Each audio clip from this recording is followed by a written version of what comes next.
Somebody has to be out there. Somebody has to be willing to go through it. I was just an insecure, scared kid. And the only way I could find myself was through putting myself through the worst thing possible. There's no one that wishes for peace more than people that have been to war. Somebody has to be willing to sacrifice. The mentality of a warrior is very different than normal mentality. You must be that person on that door, get ready to open it, thinking to yourself, if I die, so be it. Because when the war drums sound, it's my friends that are going to put their lives on the line. Looking at the guys to my left and to my right, realizing that we're here together, man.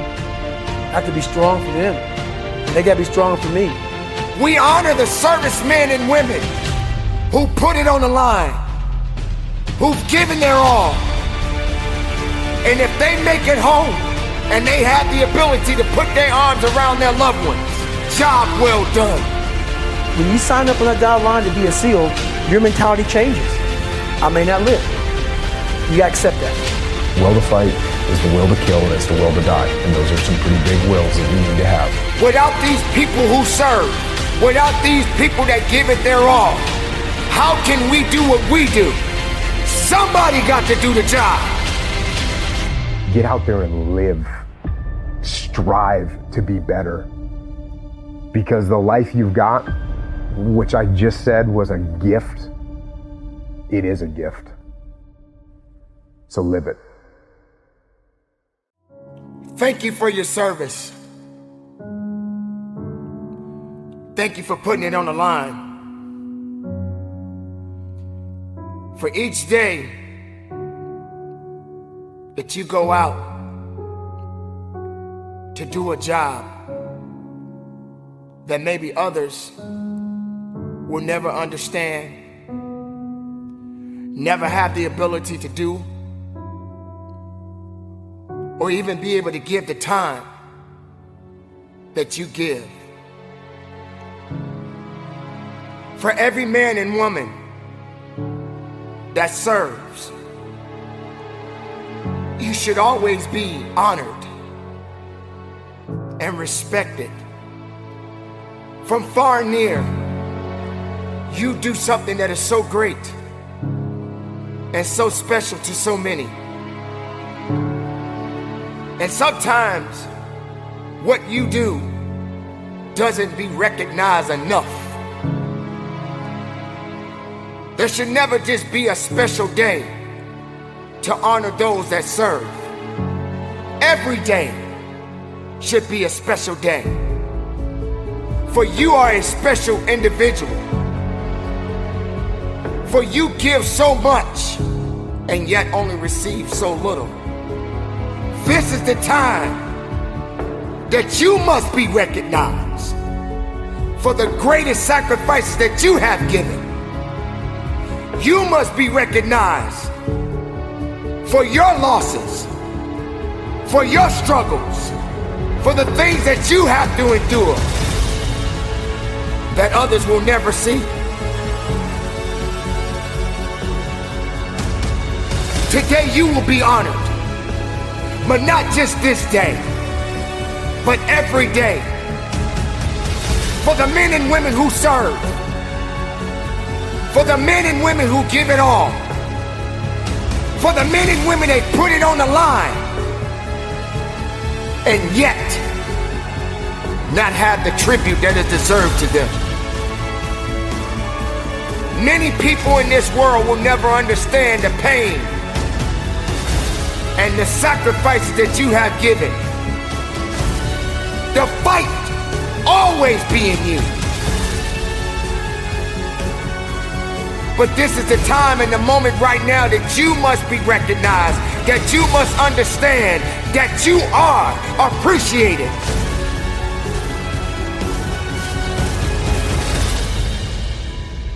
We should never forget those who have fallen. Never forget those who never made it home. Never forget those who will never have the opportunity to sit at the table and break bread with their loved ones. This is that day to recognize those that serve. Keep up the good fight, everybody. Keep living strong, and never forget our servicemen and women. That's a very scary situation when you are on one side of the door and your mind is racing, because on the other side of that door, it could be no one. It could be 4 guys with 4 AK-47s. That door you're about to open could be booby-trapped. So once you open it, boom, your legs are gone.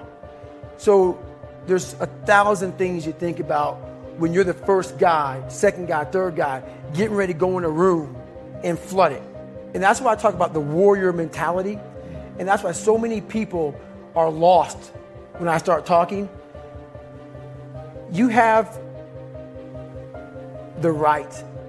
You're lucky that you don't have to think like warriors think. You're very privileged. I chose this world to be a warrior. And I would choose it again if I came back to this world. But the mentality of a warrior is very different than normal mentality.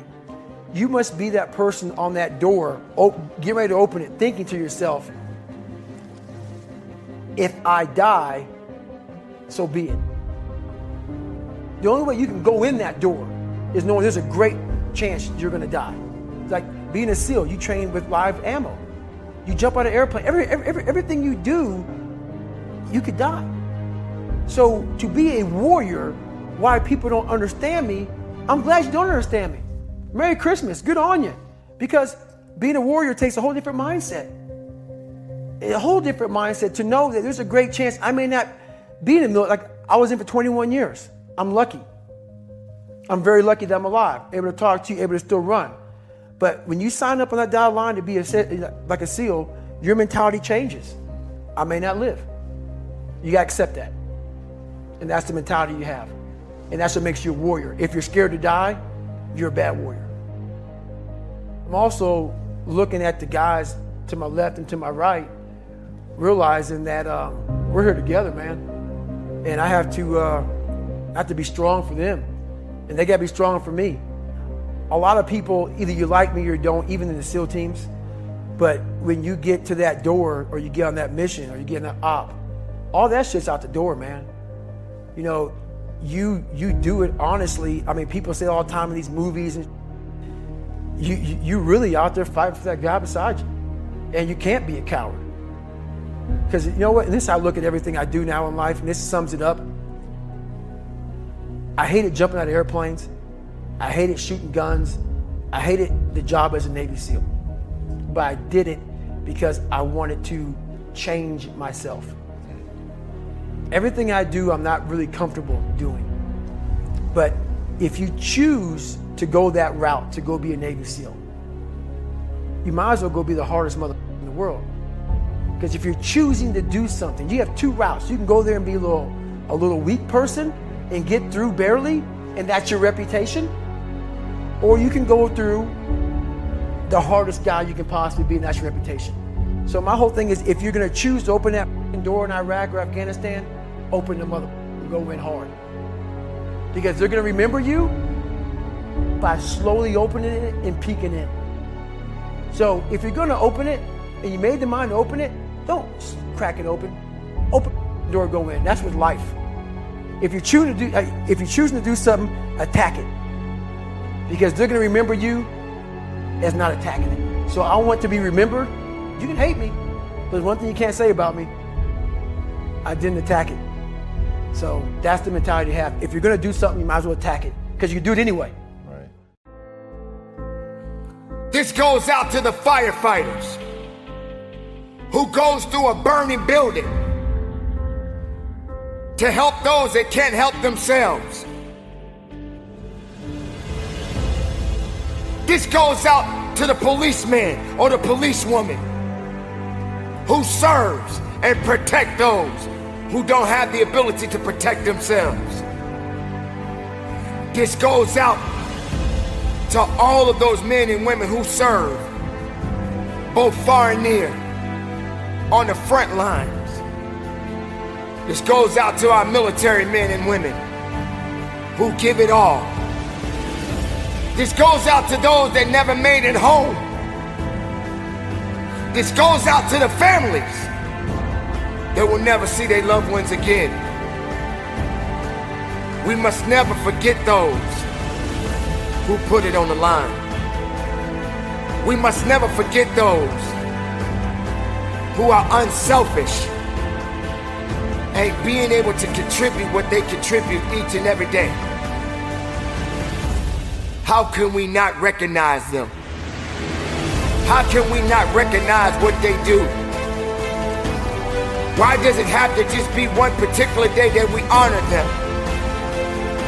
It should never be a one-day thing. Without these people who serve, without these people that give it their all, how can we do what we do? Somebody got to do the job. They made it up in their minds. They made it up in their minds and in their hearts that this must be done.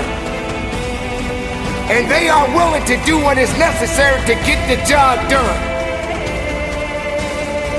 Think about those kids out there that may not ever see their parents again. Whether if it was the mother or the father who may have lost their lives in the line of duty. Doesn't matter what you believe in. Doesn't matter how you feel about certain things. Somebody has to be out there. Somebody has to be willing to go through it. Somebody has to be willing to sacrifice. Sometimes these people never come home. This is the time that we must recognize them. We must recognize those families that may never see their loved ones again. Oh yes, it's true. Many people put it on the line. Many people get out there every day and do something that has never been done before. Many people out there put it on the line and do something special to help someone else. Why can't we recognize them? No matter where you go, no matter where you may be, someone is out there right now that is doing something far greater, and they're putting so much work in to make a difference in this world.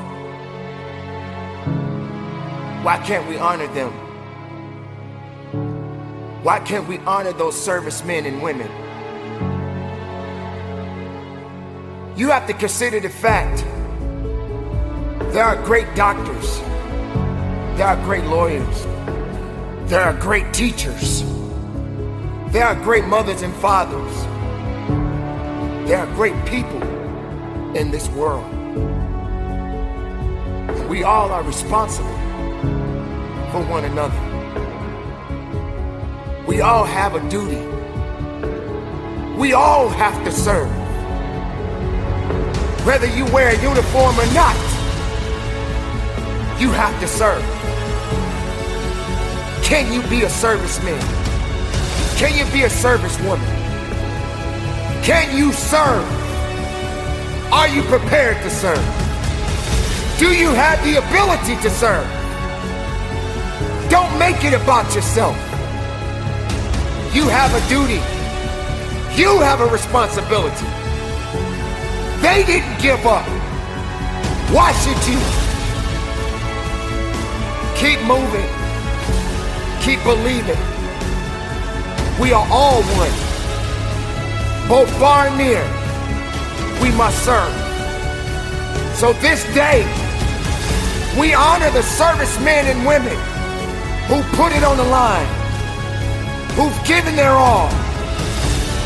And if they make it home, and they have the ability to put their arms around their loved one, job well done. And there will be a new day. And that day starts a new opportunity, a new opportunity to make something else special happen.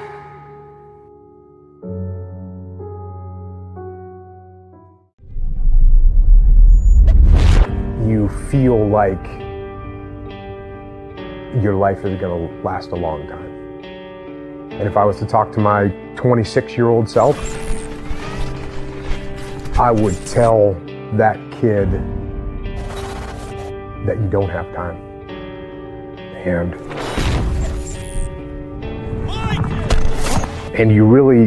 you don't know when it's going to end. And so get out there and do the things you want to do. Get out there and get after them now.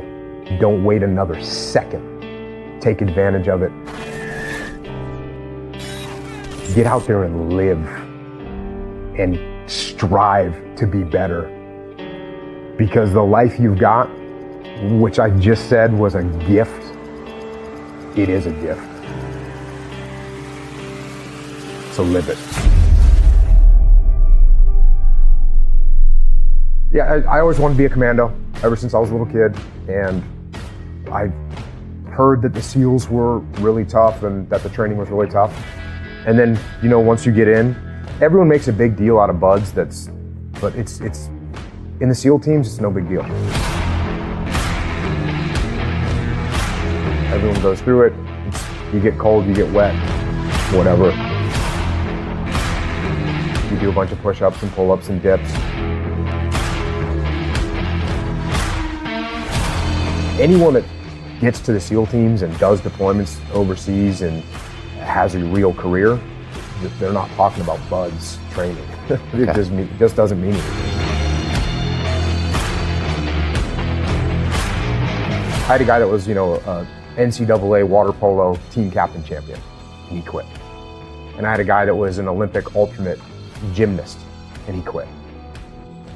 Just because someone's a good physical athlete, it doesn't mean that they're a good SEAL. Because being a good SEAL is a lot more than just being a good athlete. Being a good athlete is like the baseline. And it's everything that you learn to do after that. A good leader, a guy that's tactically sound, a guy that makes good decisions, a guy that's good under pressure, a guy that doesn't ever give up on trying to accomplish a mission.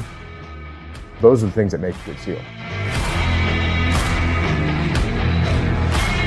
So you're always learning and growing, and I was always learning until the day I retired. Because it's not a boom, this happened and everything changed. It's a constant addition of skill set and repetition of situations where you become competent at your job. The fear of getting shot or killed is not on your mind when you're in the moment. It'll build up when you're waiting to go out. There's times you're waiting to go out and you're like thinking to yourself, okay, there's a lot of bad things going on out there and some of them could happen to me. But I think at some point you realize that there's nothing you can do about that. Other than just quit and just resign yourself to a life of cowardice. But if you opt to not do that and you step up and say, okay, I'm ready. And if I die, I die. And once you overcome that, then nothing else to be afraid of. There's no one that wishes for peace more than people that have been to war. Because when the war drums sound, it's my friends that are going to fight. That's who's going to fight. It's my friends that are going to put their lives on the line. So when the war drums sound, the people that have been to war are the ones that actually say, let's think about this first. Because like I said before, and like everyone says all the time, and they say it like it's no big deal, but war is hell. When you take an 18-year-old kid and you're gonna go put him in a situation where he's gonna have to kill people and possibly get wounded or possibly get killed himself, that's a traumatic experience. And so before you do that, you should think about why you're doing it and understand if the people have the will to fight. And the will to fight, as I've said many times before, the will to fight is the will to kill and it's the will to die. And those are some pretty big wills that you need to have. Almost immediately.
were going to memorial services for Army guys, Marines that are killed, which, you know, was a rude awakening.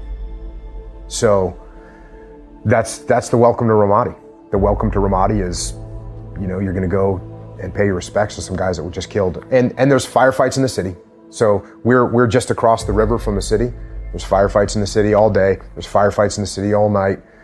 We're on the rooftop of our building. You can sit there and watch tracer fire go back and forth. We're shot at from, you know, across the riverbank. There's, yeah, it was legit. It was legit combat. It was a legit bad scenario with sustained combat operations.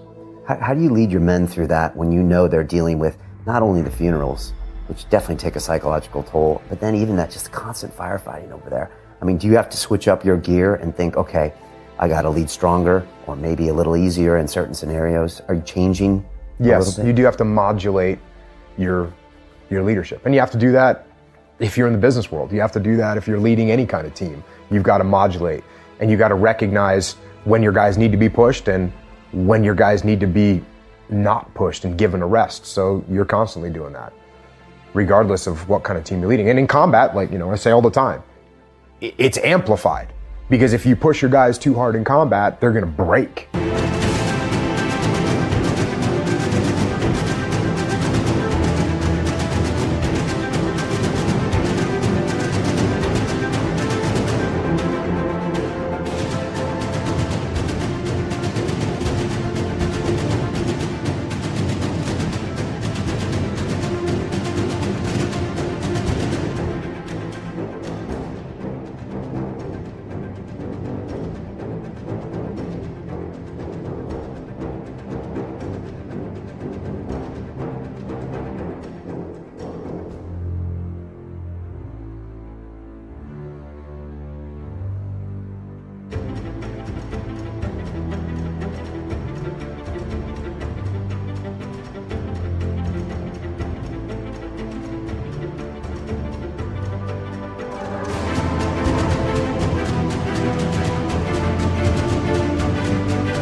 You know, whereas in business, oh, maybe they make errors on something, or maybe they do snap. I mean, it does happen in the business world where people like can't take it anymore.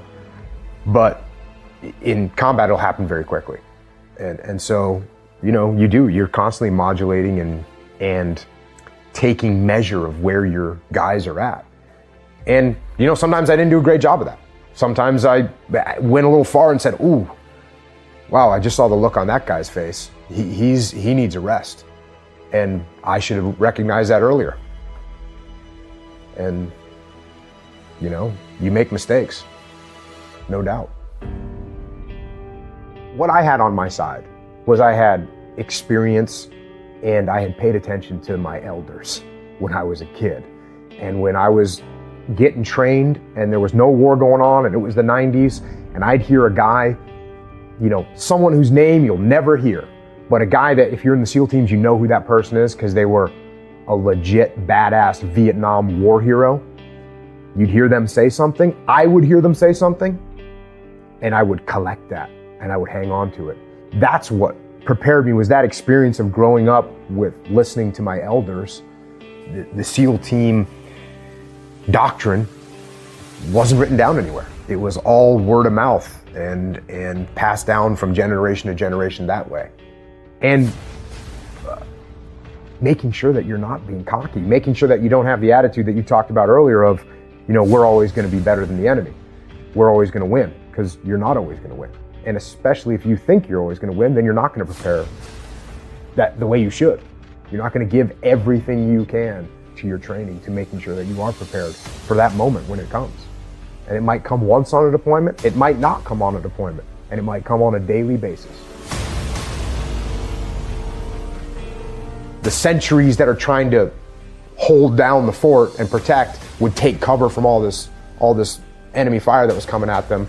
In would come a big suicide vehicle-borne IED, truck-loaded bomb, and they would just drive right into the compound and detonate themselves and kill dozens of people. And they did that on multiple occasions. They did it times where they did it to multiple areas at the same time. Wow. So that's how coordinated the enemy was. They knew what they were doing. Were you impressed by them? Were you ever like, I didn't expect that to happen? Or did you ever have a respect for their tactics? I absolutely always had respect. I respect the enemy, absolutely. And the minute you're not showing respect to the enemy and their capabilities is, again, that's a lack of humility and it's going to get you killed. You have to respect your enemy at all times. And whether your mission is to go out and capture, kill bad guys, or your mission is to produce something or sell something or manufacture something or design something, trying to get that team to be unified behind a plan and execute it efficiently, it doesn't matter what the mission is. You're still dealing with human beings. You're still dealing with people. Whether you're in the SEAL teams or whether you're in the Army or the Marine Corps, the people that are working for you are not robots. They're people. And you cannot give them orders and expect them to just execute like a robot would. If the military was like that, then military leadership would be the easiest thing in the world. My guys wouldn't just do what I told them because I outranked them. And I kind of get that funny look. Well, let me ask you this. I'm here because your employees aren't doing what you want them to do, right? Can you just fire them? Don't they work for you? Aren't they supposed to follow you because you're in charge and you write their paycheck? But all of a sudden they're not doing what you tell them to do. Why is that? It's the same exact reason, because they're people. And guess what? People want to own their own destiny. They want to be in charge of what's happening. They want to take ownership. They want to create the plan. That's how they want to go through life. They don't want to go through life being treated like a robot. They want to be treated like a human. So don't talk to me about, oh, well, it was easy for you because you had these highly trained, highly disciplined, Terminator robots that work for you. Not true. In fact, the opposite. I had a bunch of hard-headed, the guys that you talked about earlier, I had a bunch of hard-headed, very determined, thick-skulled guys that, I had to get them to do what I wanted them to do. I had to get them to want to do what I wanted them to do. I had to make them think that it was what they wanted to do. That's the goal. That's what leadership is. And the worse your plan is thought out, the less response you're going to get. And just like in business world, the less input I get from you as we create this plan, the less apt you are to execute it correctly. So when it comes time, when you have to go execute something, I want you to plan it. I'm not going to plan it for you. I want you to plan it. Now I'm going to come and check out your plan, and we'll collaborate to make sure it's the best plan, because maybe I have more experience than you, or maybe I have some strategic vision that you don't have. But I want you to plan it. That way you own it. And if you own it, when you go to execute it, you're going to put that much more effort into it. That's hard to quantify, but that's real. That is real. If you come up with a plan, you're going to put more effort and more pride in executing that plan than if I come up with a plan and I give it to you and tell you to execute it.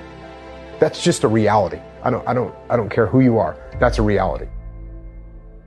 Ordering people to do things does not work. You actually have to lead them. And that's another buzzword out there is accountability. You got to be accountable. You got to hold your people accountable. And to me, accountability is a tool. It's a tool of leadership, but it's not the primary tool of leadership. It's actually a crutch. It's actually a tool to use when you don't pull off leadership correctly. So what you want to do, I talk about this all the time. I didn't hold my guys accountable. I didn't, walk down the line and inspect what they were doing. No, I didn't have to hold them accountable. They wanted to do the right thing. They wanted to do what was aligned with the mission. I had to hold them back. Never mind make them do it. And that's what leadership is. It's not about accountability. It's about leading and getting them to lead themselves and getting them to take ownership of things. That's when you've succeeded as a leader, when you're just about out of a job. When you're sitting back and you don't have to do anything because your frontline troops and your subordinate leadership is making things happen with almost no effort from you.